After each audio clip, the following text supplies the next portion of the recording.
팔순 넘긴 어르신이 들려주신 불심 깊은 어머니 가피 이야기. 어머니 아들 발언 기도 올리자 몽중에 관음 보살님 잉어 건네. 이후 건강한 아들 낳아 잘 키워 어머니 가슴 혹도 씻은 듯 쾌차. 인생을 살아가면서 누구나 한 번쯤은 힘들고 괴롭고 답답한 일에 부딪힐 때가 있다. 어떤 이는 슬기롭게 잘 극복하고 어떤 이는 너무 힘들어 막막함에 모든 것을 포기하고서 주저앉아 버릴 때도 있다. 스스로 감당하기 어려운 고난이 닥쳤을 때 우리는 무엇을 의지해야 할까? 부처님께서 말씀하셨다.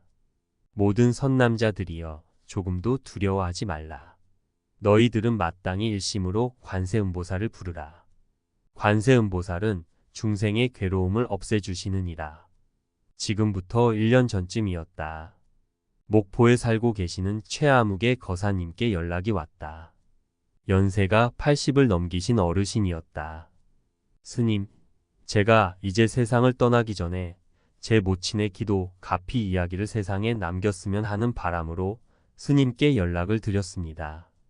지금부터 제가 하는 이야기는 조금의 거짓도 아닌 진실입니다. 거사님의 부모님은 전라도 나주 근처 아주 작은 산골 마을에서 살고 계셨다. 가난한 집 형편에 하루 먹고 살기도 힘든 시절이었지만 어머니는 더 큰 불안과 걱정 근심이 있었다. 어머니가 그동안 아들 넷을 낳았는데 아이들 모두 낳기만 하면 차례대로 6살을 넘기지 못하고 세상을 떠났다.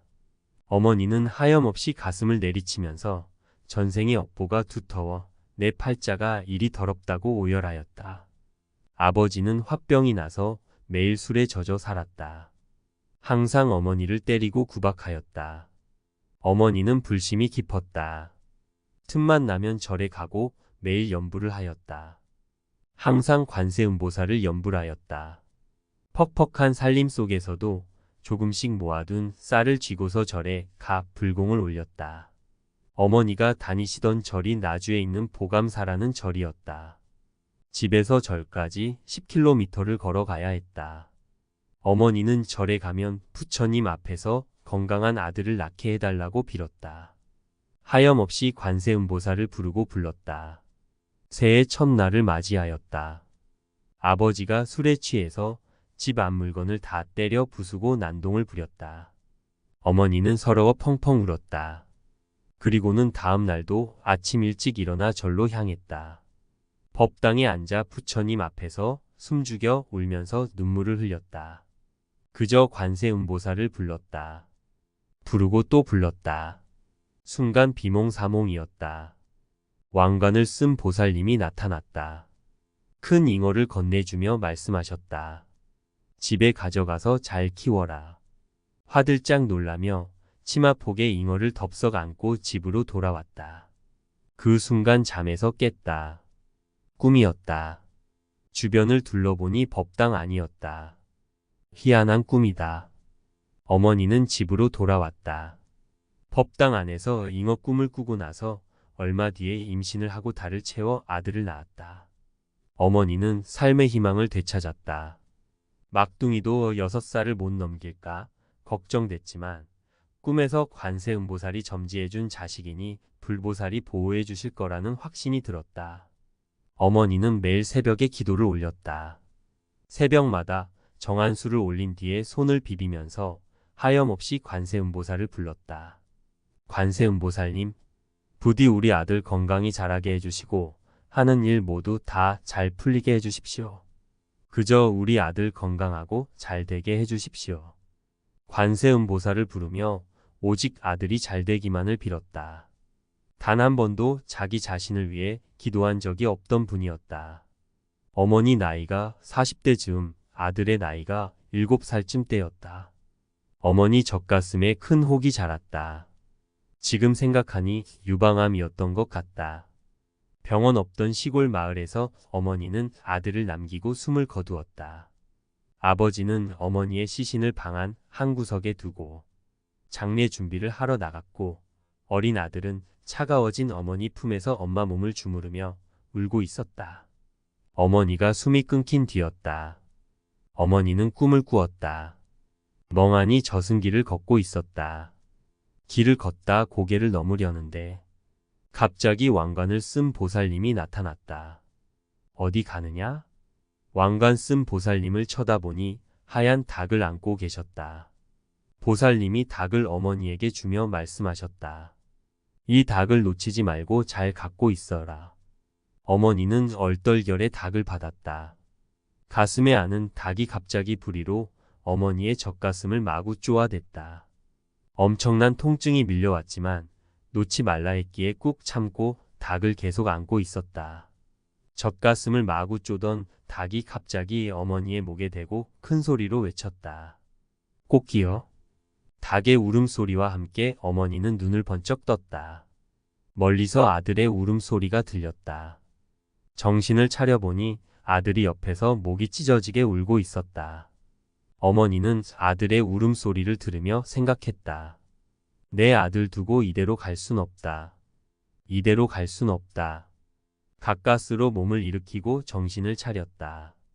마을에선 죽은 사람이 살아 돌아왔다고 난리가 났다.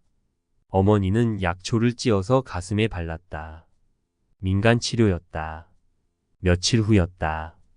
혹이 난 한쪽 가슴이 저절로 터져버렸다. 터진 가슴에서 피고름이 줄줄 쏟아졌다. 그리고는 병이 완전히 자연 치유되었다. 40대 후반 죽을 고비를 넘긴 어머니는 그 후로 평생 건강하게 살다 돌아가셨다. 103세까지 사셨다. 살아생전 어머니의 가슴을 보면 한쪽 가슴이 완전히 일그러졌고 찢어진 자국이 선명했다. 어머니는 평생 돌아가실 때까지 아들을 위해 기도했다. 아들은 너무 가난해서 학교조차 제대로 다닐 수가 없었다. 아들은 좌절하지 않았다. 나는 어머니 말씀대로 관세음보살이 점지해준 아들이다. 관세음보살님이 분명히 도와주실 것이다. 난 반드시 성공하고 어머니와 부처님 은혜에 보답할 것이다. 아들은 사회에 나가 그저 열심히 살았다. 성실하게 살았다. 아들은 자수성가하였다. 사회적으로 크게 성공하였고 평소 효성이 지극했던 아내는 나라에서 주는 훈장까지 받았다. 아무리 생각해도 어머님의 정성과 헌신이었고 불보살님의 값이었다. 추운 겨울 한 새벽에 정한수 떠놓고 오직 아들만을 위하여 관세음보살을 부르고 염불하던 그 모습이 늙은 아들 눈에는 아직도 선하다. 거사님이 울면서 내게 간곡히 부탁했다. 지금 들려드린 이야기는 결코 거짓 없이 모두 어머니께 직접 들은 이야기입니다. 부디 불자 분들에게 전해주셨으면 합니다. 부처님은 분명히 계시고 관세음보살님은 분명히 계십니다. 불보살님의 가피는 분명히 존재합니다. 그 증거가 바로 우리 어머님입니다. 불보살님 가피는 지금 바로 여기에 항상합니다. 관세음보살을 생각하는 법. 관세음보살을 생각하라 함은 관상을 하라는 것입니다. 관음염부를 할 때 관세음보살을 염하라고 하면 사람마다 제 나름대로 생각하게 됩니다. 그러나 염을 보다 정확히 해석하면 눈으로 보는 것이 아니라 마음으로 보는 관을 하며 생각하라는 것입니다. 간단히 말해 입으로 끊임없이 관세음보살의 명호를 외우면서 관세음보살님의 모습을 떠올려야 합니다. 하지만 불보살님의 모습을 그냥 단순히 그려보는 것이 아니라 나 또는 가피를 입었으면 하는 대상이 관세음보살의 미간 100호로부터 뿜어져 나오는 광명을 듬뿍 받고 있는 모습을 떠올리면 좋습니다.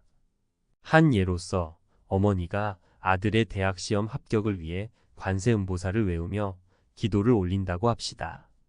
이때 어머니는 입으로 끊임없이 관세음보살을 부르면서 관세음보살님이 미간의 100호에서 뿜어낸 자비광명으로 아들을 비추고 있는 모습을 떠올려야 합니다. 그렇게 하면서 합격을 기원하면 관세음보살의 밝은 가피가 아들에게로 바로 향하게 되어 아들은 건강하게 공부도 잘하고 시험에도 능히 합격을 하는 좋은 결실을 맺을 수 있게 되는 것입니다. 특히 가족끼리는 뇌파작용이 어느 누구보다도 강하기 때문에 이렇게 관상을 하며 염불을 하면 관세음보살님의 자비광명이 훨씬 빨리 전달됩니다. 실로 밝은 광명을 받게 되면 어둠의 장애가 사라지기 마련이요. 장애가 없으면 뜻대로 이룰 수 있음이 자명한 이치이지 않습니까? 나에게 장애가 있거나 이룰 일이 있을 때에도 나에게로 관세음보살님의 자비광명이 쏟아져 내리는 모습을 관하면서 관음연부를 해보십시오. 참으로 관세음보살님의 무한자비와 불가사의한 힘을 느끼게 될 것입니다. 저는 기도법을 묻는 사람들에게 이 방법을 많이 일러줍니다. 몸이 아픈 사람, 자식 걱정이 많은 사람, 사랑을 갈구하는 사람, 직장을 얻고자 하는 사람, 돈 때문에 고민하는 사람 등. 그런데 묘하게도 이와 같은 방법으로 기도를 하였더니 소원대로 되었다는 분들이 많았습니다. 왜 이렇게 기도를 하면 가피를 빨리 잊게 되는 것일까? 바로 집중이 잘 되기 때문입니다. 관세음보살의 자비광명이 가피를 입을 대상에게로 향하도록 하고 입으로 관세음보살의 명호를 끊임없이 부르면 관세음보살님과 관세음보살을 부르는 나와 가피를 입을 자 또는 일이 하나를 이루게 됩니다. 곧 삼위일체가 되는 것입니다. 자연 단순히 명호만 외우는 연불보다 마음이 훨씬 더 잘 모여지게 됩니다.